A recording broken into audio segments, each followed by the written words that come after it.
There is an old truth that sounds almost contradictory until you have lived inside it. A crowded room cannot always reach a starving heart. That is what makes loneliness so difficult to explain. People often imagine it as the absence of company, an empty apartment, a silent phone, a table set for one, a long evening with no one to call and nowhere to go. They imagine loneliness as visible emptiness, the kind that can be pointed at from the outside. But some of the deepest loneliness does not happen in solitude. It happens in conversation, in friendships, at family dinners, in relationships, at parties where laughter fills the air, in rooms where everyone is smiling and no one suspects that something inside you has gone quiet. You can be spoken to and still feel untouched, held and still feel unreachable, included and still feel strangely far away, as if your body arrived but some deeper part of you stayed standing at the door. This is the kind of loneliness that confuses people. It confuses the people around you, and often it confuses you too. Because how do you explain the ache of being surrounded and still feeling unseen? How do you put language to the exhaustion of being near warmth but never fully warmed by it? How do you describe the strange pain of presence without contact, of company without closeness, of human voices that reach your ears but never seem to reach the place in you that has been waiting? That is where the deeper story begins. Because loneliness is not always about being alone. Sometimes it is about being unknown. Sometimes it is about being unable to arrive fully. Sometimes it is about learning, very early, that proximity and safety are not the same thing.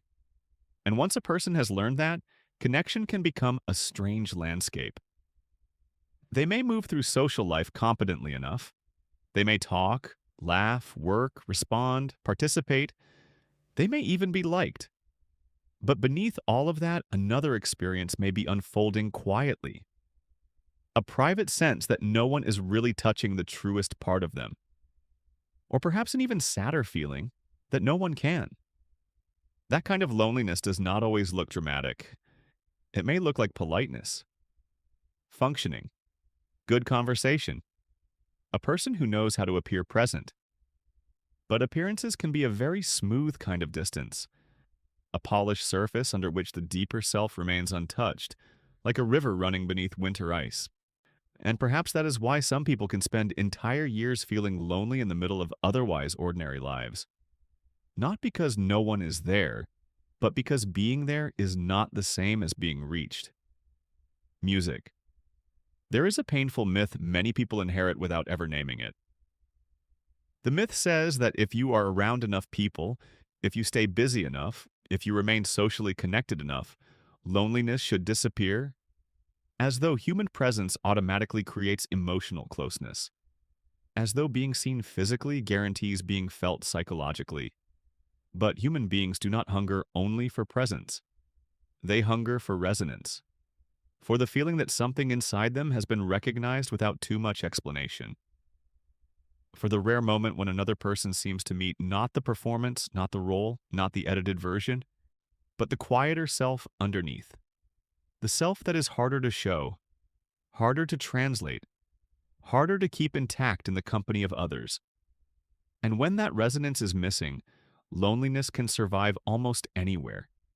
It survives in marriages where logistics have replaced intimacy, in friendships built on humor but not honesty, in families where everyone talks but no one reveals, in communities where belonging is offered only to the acceptable parts of a person. Even in love, if love has learned to orbit around convenience, function, or familiarity instead of real seeing. This is what makes loneliness so much more than social isolation. It is often emotional exile, a quiet inner distance between what you carry and what the people around you are able, willing, or safe enough to meet. Yes, some people know this feeling because they have never truly felt understood. Others know it because they once were understood and then lost it. Some know it because their inner life became too complex to reveal cleanly. And some know it because they learned very early that being fully known could be dangerous. That last one matters more than it seems, because many people do not feel lonely around others simply because others fail to reach them. They feel lonely because some part of them no longer knows how to be reached, not from lack of desire, not from coldness, but from old protection. Somewhere along the way, honesty became costly, need became embarrassing, confusion became something to hide, pain became something to clean up before showing it. The truest self became less like a home and more like a room that had to stay locked because too many people once entered without tenderness. And if that has happened to you, then even loving company can feel strangely distant. Because loneliness is not always the absence of love. Sometimes it is the absence of access. Other people may care about you sincerely. They may be kind, patient, present in all the visible ways. But if you cannot safely bring your deeper self into the room, their care may only reach the outer layers. And the outer layers, no matter how well loved, cannot fully satisfy the deeper hunger. That is why some people leave social situations feeling more empty than before. The contact was real, but partial. The laughter was real, but did not touch the deeper ache. The conversation happened, but the self that needed contact never actually spoke. So instead of feeling filled, the person feels the shape of what was still missing. What a quiet sadness that is. To be around people and feel the loneliness more clearly, because their presence reminds you of the distance between being accompanied and being known. There are many ways this pattern begins. Sometimes it begins in childhood, in homes where emotional expression did not have much room. A child says, "I'm hurt," and is told they are too sensitive. A child says, "I'm angry," and is met with punishment instead of curiosity. A child reaches for comfort and finds distraction, irritation, or a kind of love that is present but not attuned. Over time, the child stops expecting emotional understanding and starts organizing the self around something else. Being manageable, being good, being quiet, being useful, being emotionally efficient. And that child may grow into an adult who is surrounded by people and still feels alone, not because no one cares, but because the deepest language of their inner life was never fully welcomed. The body remembers that. It remembers what it cost to be raw. It remembers the relief of staying unreadable. And so, even in safer places, the old caution remains. This is how loneliness can become relational rather than circumstantial. You are not alone in the room. You are alone inside yourself while others stand nearby. And the distance is not measured in feet. It is measured in permission. Permission to feel without polishing. Permission to need without apologizing. Permission to be confusing, disappointed, unfinished, contradictory. Permission to arrive without first translating your inner life into something easier for everyone else to hold. Not everyone has received that permission. Some people learned connection through performance. They learned to be pleasant before they learned to be honest. They learned to be agreeable before they learned to be known. They learned to speak in ways that would keep the atmosphere smooth, the bond stable, the room undisturbed. And though that adaptation may help them function beautifully, it can also leave them profoundly lonely. Because if every interaction depends on some level of editing, then the unedited self remains untouched. And untouched selves become lonely, even in company. There is another layer too, quieter but just as important.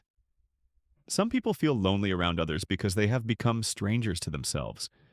They move through life so quickly, so efficiently, or so defensively that their inner world starts becoming blurry even to them. They know they are tired, perhaps, irritated, numb. But the deeper meanings of those feelings remain unvisited. The more hidden longings, griefs, fears, and disappointments stay unarticulated long enough that they begin to feel like weather rather than messages. And when a person is not fully in contact with themselves, being known by others becomes even harder. How can someone else reach what has not yet been faced inwardly? How can another person recognize the ache if the ache is still being outrun, postponed, or mistaken for something simpler? This is one reason loneliness and busyness so often live together. Now, busyness can create the impression of connection while quietly protecting a person from the risk of deeper contact, both with others and with themselves. Messages, plans, work, routines, conversation, obligation. All of it can keep life moving just fast enough that the deeper hunger never gets enough stillness to speak clearly. But hunger does not disappear because it is ignored. It waits, it settles, it follows. Like sediment gathering at the bottom of a river until the water no longer moves as freely as it once did. And perhaps that is why loneliness around people can feel heavier than loneliness in solitude. In solitude, the absence is obvious. Around people, the absence becomes harder to explain because the surface facts look full. You are not missing company. You are missing contact. Not interaction, but recognition. Not voices, but the sense that the voice inside you can exist without shrinking, disguising, or bracing. This kind of loneliness often creates shame because people start asking themselves questions that cut deeper than the original ache. What is wrong with me that love does not land? Why do I feel distant even when people are kind? Why do conversations leave me more tired than connected? Why do I leave gatherings feeling like I was present only in outline? Why can't I just feel what everyone else seems to feel so naturally? These questions can become cruel if they are answered too quickly, because the temptation is to interpret this loneliness as defect, to assume there is something broken in the way you connect, something missing in the way you receive care, something fundamentally wrong with your emotional wiring. But the deeper truth is often gentler than that.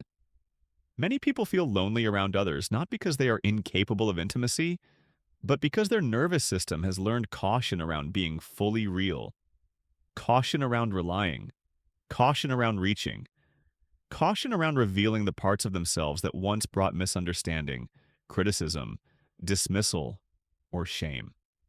That caution can become almost invisible. It may not feel like fear anymore. It may feel like normal social behavior, like keeping things light, like not wanting to burden anyone, like being private, like being low maintenance, like being mature enough not to need too much from other people. But underneath those respectable surfaces, there can be an old grief.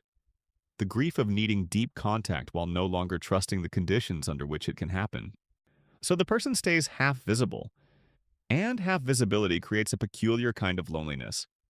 You are not hidden enough to disappear, but not revealed enough to be truly reached.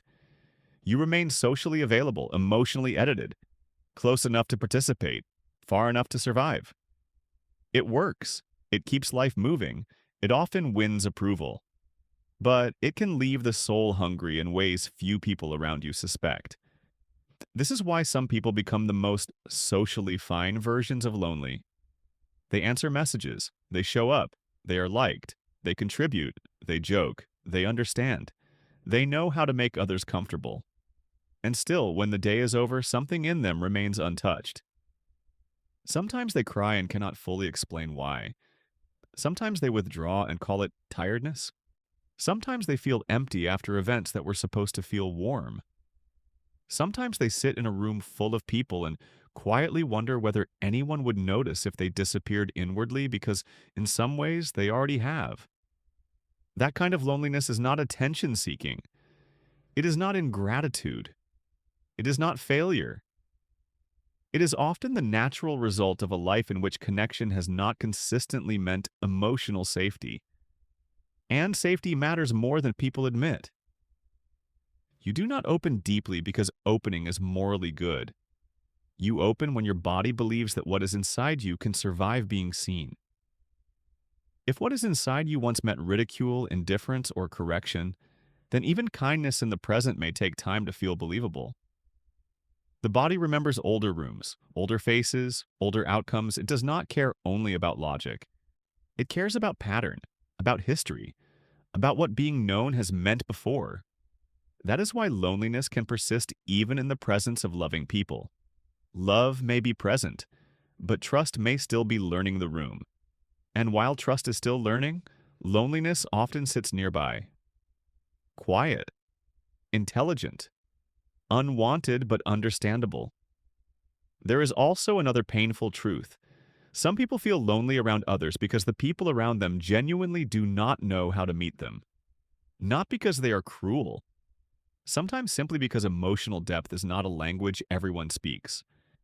Some people know how to talk, advise, joke, or accompany, but not how to attune, not how to linger with complexity, not how to notice what is being said beneath the words, not how to make another person feel felt. So the lonely person begins doing what many people do in these situations. They lower the expectation. They tell themselves, this is fine, this is enough. They become grateful for fragments, a little warmth, a little consistency, a little being tolerated. But somewhere deeper, the hunger remains unconvinced. Because the heart can tell the difference between being included and being understood. It can tell when someone is listening politely and when someone is truly with you. It can tell when your pain is being managed rather than received.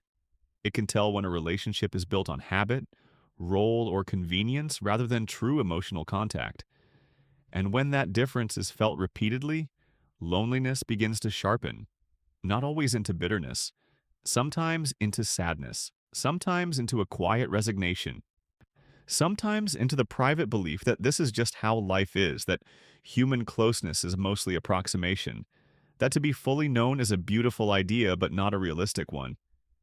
That belief can become very heavy, because once a person starts expecting approximation instead of resonance, they may stop reaching for deeper contact entirely. They may keep relationships, keep functioning, keep smiling. But inwardly, they may begin living with a lowered horizon, a quieter hope, a smaller imagination of what connection could be. This is how loneliness turns from an emotion into an environment, not a passing ache, but a private climate, one that shapes the way you enter rooms, the way you answer questions, the amount of yourself you offer, the speed with which you say, I'm fine, the way you sit beside people while feeling miles away. And yet, even inside this, something beautiful remains. The loneliness itself is evidence of longing. It proves that the heart has not gone numb to depth. It proves that something in you still knows the difference between presence and contact, between company and communion, between being managed and being met. A person who feels lonely around others is not empty of relational intelligence. Very often they are overflowing with it. They feel the absence because some part of them still knows what real closeness is supposed to feel like. That is not weakness. That is sensitivity. That is memory. That is the soul refusing to mistake noise for nourishment. And perhaps that is why the ache can feel so persistent. Because of what you want may not be more people, not more invitations, not more conversation, not more activity. What you want may be much quieter and much harder to find. A place where your inner life does not need so much translation. A place where your pauses are not rushed. A place where complexity is not treated like inconvenience. A place where your humanity can have weight without threatening the bond. That is the deeper hunger. Not for attention, for contact, not for company, for resonance, not for being surrounded, for being reached. What a subtle but life-changing difference. Music. So when someone feels lonely even around people, there is often more happening than social dissatisfaction. There may be old protection there, old adaptation, old rooms where honesty felt too expensive. There may be relationships built on surface harmony rather than deeper mutual recognition. There may be a self that learned long ago to stay partly hidden, and now grieves the distance that hiding creates. And if that pattern lives in you, then perhaps there is something worth seeing clearly. The wound is not that you need too much. The wound is that too often you have had to carry your inner world without enough true witness. The wound is not that you were broken around people. The wound is that people have not always felt like places where your deeper self could land safely. The wound is not the loneliness itself. It is everything the loneliness has been trying to tell you about hunger, about history, about the difference between being near and being known. If this reflection found something true in you, let it stay for a while. Let it sit beside the part of you that grew quiet in crowded rooms, the part that learned to smile while remaining distant inside, the part that still aches for a form of contact that feels rare and almost impossible to explain. There's nothing shameful about that ache. It does not make you difficult. It does not make you ungrateful. It means something in you still remembers that human closeness was meant to feel warmer than this. And if you want more reflections like this, more language for the hidden emotional patterns that shape why a person longs, withdraws, doubts, and aches, stay close. Sometimes the first relief is not being less lonely. It is finally hearing your loneliness described in a way that does not make you feel even more alone.